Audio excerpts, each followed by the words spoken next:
Na verdade, seu filho precisa ter o mínimo para que ele seja um ser humano viável. Essa história de, meu filho não vai faltar o que faltou para mim. Isso é um erro que a gente tem cometido. Essa super proteção que a gente quer ter, que com a gente foi diferente, com meu filho não vai acontecer. E aí, talvez seja o motivo da gente estar formando esses adultos crianças. Frágeis, que vêm de uma geração... E é engraçado como há uma troca, né? Uma geração forte cria uma geração fraca. Aí uma geração fraca cria uma geração forte. Você vai vivendo nessa escada, né? Então, por exemplo, a nossa geração foi uma geração muito forte. Você começou a trabalhar com que idade? 14, 15. Pronto. Tinha problema trabalhar com essa idade? Não, demorei. Tinha, já tava velho. Já tava velho. O Robertinho começou com 8, eu acho. Podia ter trabalhado muito antes, aí. Já tava perdendo tempo. Você tem filho de 8? Tem de 9. Ele trabalha? Não, mala. Não, e ele é o mais mala ainda. Porque ele, além de não trabalhar... Você lembra que antes da gente começar, eu te falei que o mais velho é bem responsável, é estudioso, você não precisa ficar acelerando ele, não. Você põe a regra ali e chega, tá feito. O mais novo, que é o de 9, ele não trabalha. E outra coisa, se não for no ferrão, não estuda também não, entendeu? Tem que estar... E aí a gente morre de medo de meter o ferrão, né? Engraçado, né? Minha filha virou... Eu não tenho muito não, assim, entendeu, né? A Amanda virou hoje e falou assim, pai, que idade que é adolescente? Com qual idade que eu vou ser adolescente, né? Pesado, hein? Eu falei assim, depende, né? Depende de que. Por exemplo, o vovô Cezinha, que é meu pai, falei, meu pai não foi adolescente. Meu pai, ele foi criança. Quando ele teve 10 anos, ele já teve que trabalhar e já teve que virar homem. Então, virou assim, adulto. Ele de criança, ele pulou pra adulto, assim. Ele não passou essa fase de adolescente. Então, acho que talvez você tenha que passar por essas fases também, né? Às vezes, no caso dessa geração que foi forte, a gente pode ter tirado essa fase de adolescente. E talvez por isso eles não tinham nem tempo pra ter problema. Não sei o que não sei se a gente tirou. Eu acho que era uma adolescência diferente. Era uma adolescência com mais responsabilidade, era uma adolescência com mais sentido. Não tem como tirar a fase, não. Não. Não. Eu me sinto adolescente até hoje. Pronto. Minha mulher vive falando, vira homem, até hoje você parece menino, você quer ficar brincando. Na verdade, nós vivemos, só que nós vivemos uma adolescência que foi uma adolescência... E não estou aqui levantando pauta, falando que a nossa geração foi melhor, que a educação anterior era melhor. Só estou dizendo o que aconteceu. Nós não podíamos certas coisas. E assim, as coisas aconteciam. Então, assim, se a gente queria alguma coisa, a gente tinha que correr atrás. Não houve um corte na nossa vida, não houve um corte na vida do seu pai. Não é igual um filme que a gente recorta um período. Ele foi adolescente, só que ele foi o adolescente do tempo dele, com as responsabilidades que lhe eram pertinentes, daí pra frente. A questão é que a gente vive uma adolescência atualmente, uma reedição da adolescência, com muita permissividade. Entrando um pouco no filme, né, adolescência, né, já no episódio 1. A primeira questão do episódio 1. Em que momento da humanidade nós entendemos que uma pessoa de 13 anos pode andar na rua sozinha sem dar satisfação para os pais? Porque aquele menino estava sozinho aos 13 anos, os pais não sabiam onde ele estava e o que ele estava fazendo. Eles só foram saber e entrar em contato com essa informação no momento do crime. Em que momento da humanidade nós entendemos que uma pessoa de 13 anos pode estar na rua sozinha, sem dar satisfação, sem os pais saber o que ele estava fazendo? Você com 13 anos, você podia fazer isso? Não. Nem, assim, eu trabalhava, mas minha mãe sabia onde eu estava, e eu tinha a hora de chegar. Dia de semana, com 13 anos, por exemplo, era 9. E, por exemplo, na sexta, se eu ficasse, não tinha aula no dia, eu podia ficar na rua brincando até 11, por exemplo. Mas era na porta da minha casa. Minha mãe tava lá. Ela não me chamava. Meu pai dava um assovio, eu entrava. Robertinho, nós podemos reclamar uma coisa dos nossos pais. Eles não foram carinhosos. Nós viemos de uma geração que os pais não sabiam demonstrar afeto, mas eles eram presentes. Eles davam notícia de onde você estava. E ai, se alguma coisa acontecesse fora desses quadros. Ai. O pior é que eu não dava notícia de onde eu tava. Você já era rebelde desde sempre. Cara, eu tenho certeza, assim. Tipo, eu lembro de vezes que eu saí de casa e voltei 2 dias depois. Não, assim. mas com quantos anos, Cabeleira? Não era com 3, velho. não era com 3. A primeira vez que eu saí de casa e dormi sem avisar, Eu acho que eu devia ter uns 12 anos, assim. Você é a exceção da regra. Pode ser. Não, e tomou um esfrega também. E eu lembro Você que, não tipo chegou assim, no... com 17, eu fiquei uns 4, 5 dias fora de casa. E aí eu lembro até hoje que eu Com 17 eu já sei onde você andava, meu Então, irmão. eu lembro até hoje que eu ficava com medo de voltar pra casa. Porque o negócio foi estendendo, tipo assim, que 3 dias sem avisar. E por que você tinha medo de voltar pra casa? Porque eu falei assim, pô, meu pai vai me esculachar. Meu pai vai me esculachar pra Ai. caramba. Então você era rebelde, mas tinha consequência a Não, sua eu rebeldia. sabia que ia ter consequência, né? Mas eu vi uma parada interessante, porque assim, eu tinha certeza que meu pai ia me esculachar. Aí eu falava Esse assim, dia puxa, foi eu doido. vou postergar. Só que aí, você tá me 4, falando que com 5. 17 anos você saía de casa, ficava muitos dias fora de casa. Isso diz a respeito do seu comportamento. Você era um adolescente rebelde. Só que, Era. na sua época, existia causa e consequência. Você até podia Isso. ficar, mas você ia ter um esculacho em casa ou não ia? Então, na verdade, depois de 5 dias eu descobri que não teve esculacho. Aí você ficou sem Porque vergonha. meu pai achou que eu Não, tinha foi morrido. doido, é. Meu pai achou que eu tinha morrido. Aí ele falou assim, meu filho, não faz isso com o papai mais não. Por que você fez isso? Você Não Não faz isso com o papai mais não. 5 dias fora de casa, sem falar nada, sem avisar nada. E daí E aí? pra frente, nunca mais teve esculacho? Não, sim, já rolou já, mas nessa eu acho que pegou ele de surpresa, assim, a minha Mas você chegada, tinha medo, assim. não tinha? Tinha. Porque seu pai esculachava? Tinha demais. Cobrava? Demais. Tinha tanto medo. Teve uma vez, essa história eu já contei aqui pra galera. Eu acho que eu devia ter uns 12 anos também, e eu ia brincar na rua, e chegava muito tarde, chegava meia-noite em casa. A turma lá da rua ficava até tardão. E eu tocava o interfone, meu pai abriu o portão e eu ia entrar. Aí um dia meu pai virou e falou assim, ó, você tá chegando tarde em casa, tá tocando no interfone, hoje eu tô dormindo. Você trata de chegar Ó o mais dedinho. cedo amanhã. Olha o dedinho. Trata de chegar mais cedo amanhã. Se você não chegar, você vai levar uma coça. Vai levar uma coça. E, cara, tá, tranquilo. Aí brincando.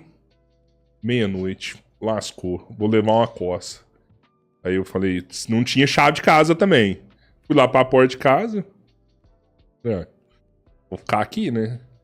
Vai que alguém abre o portão, vai me procurar e tal, mas eu não vou tocar o interfone, não vou acordar aí não, senão vou levar a coça. Eu passei a noite inteira na porta de casa, dormi na rua, dormi no chão, frio. Aí de madrugada o guardinha passava de bicicleta, eu saía andando com o guardinha nos quarteirão pra vigiar a casa dele. Fui pra uma padaria, que eram umas 4 quarteirão lá, tomei um café na padaria, comi um pão.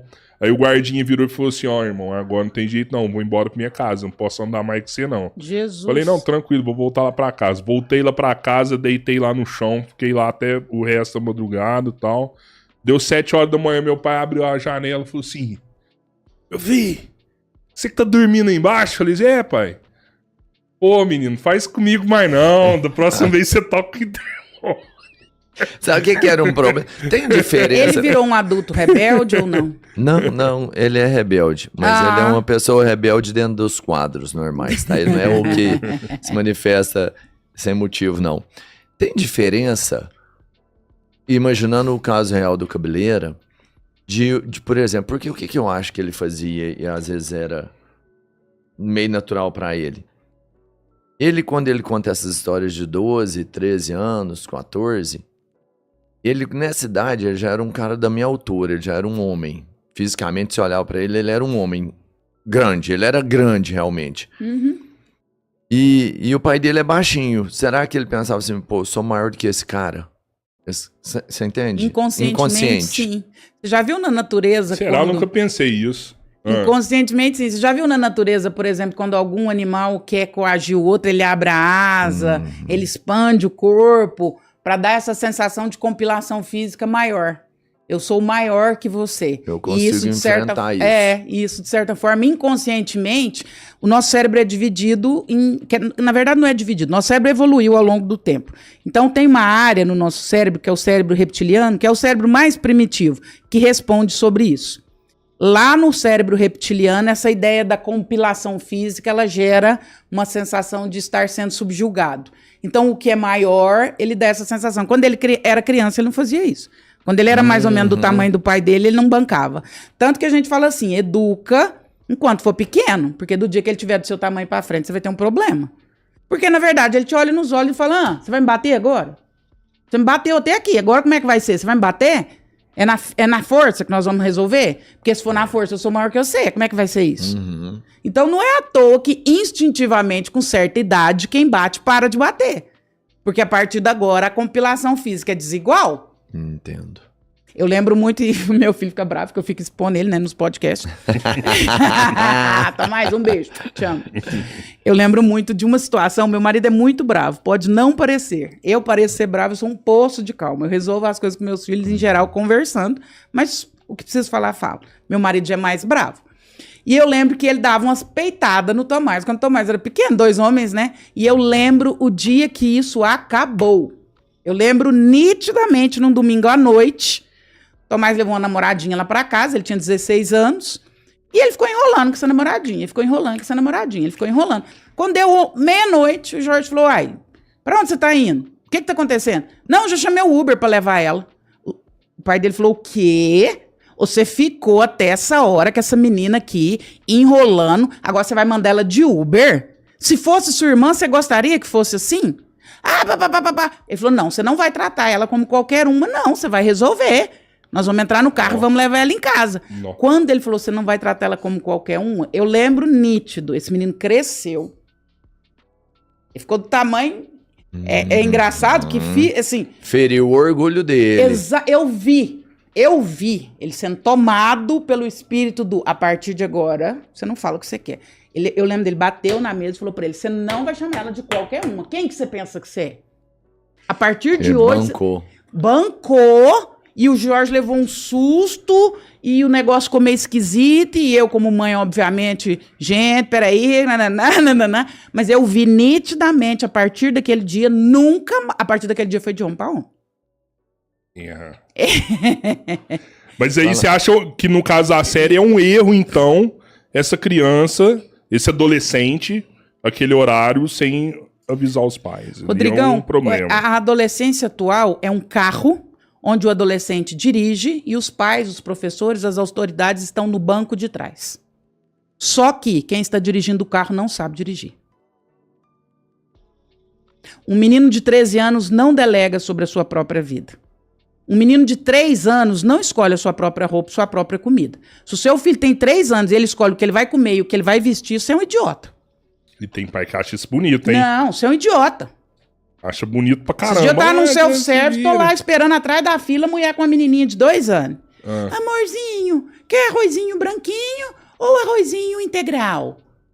Amorzinho, quer carninha de vaquinha ou carninha de peixinho? Quase que eu dei na cabeça dela, falei, ô, sonsa, vamos lá, gata, quem escolhe o que ela tem que comer, ou se essa menina não sabe sobre nutrição, não, acorda. Deixa de ser ridícula. Uma criança de 3 anos não sabe o que é melhor pra ela comer, não. Onde você tá com a sua cabeça? Uma criança de 3 anos não sabe o que é melhor pra ela vestir, não. Onde você tá com a sua cabeça? Um menino de 13 anos não sabe os riscos que ele corre na rua. Ele não sabe. Existe uma coisa que chama subordinado. Filho tem que ser subordinado a pai e mãe. Como assim, Andréia? A palavra subordinado vem do latim subordenado, ou debaixo de ordem. Como que eu vou tirando meu filho saindo debaixo das ordens? À medida que ele pode. Então, um menino de 2 aninhos, 3 aninhos, acordou com a fralda seca. Sinal que ele não precisa mais dormir de fralda. Eu tiro a fralda. Ele já não mais está mais subordinado a mim. Ele já sabe a hora de fazer xixi agora. O menino de 6 anos já consegue comer sozinho, escolher o que ele vai comer, não sei o quê. Agora ele não precisa estar sob essa ordem. Eu vou liberando as ordens aos poucos, à medida que ele tem conhecimento e amadurecimento, inclusive neurológico, para ordenar-se. Subordenado, debaixo da ordem de alguém. Ordenado, ordena por si mesmo.